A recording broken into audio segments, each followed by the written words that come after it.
Guys, welcome to my vlog. So today in this video, we're going to talk all about the 5 tips on how to become a professional in your life. So anong pa hinihintay nyo? Simulan na natin to.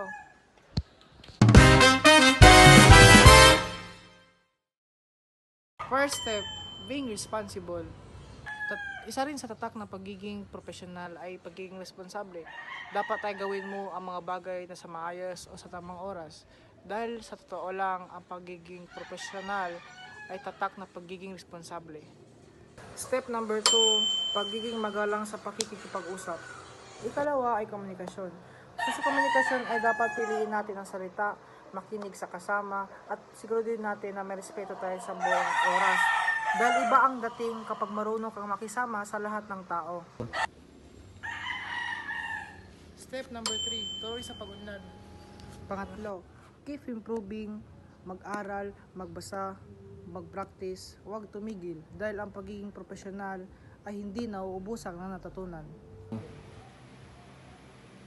Step number 4, disiplina.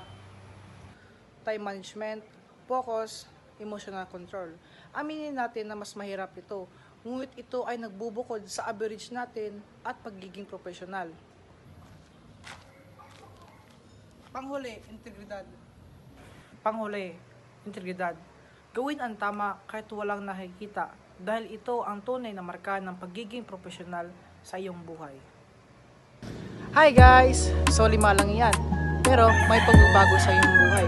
Kung marami pa kayong tips na alam, malaya kayong mag-komento sa ibaba. And don't forget to follow and subscribe to our channel para updated kayo sa mga video na i-upload natin. So paano ba yan guys?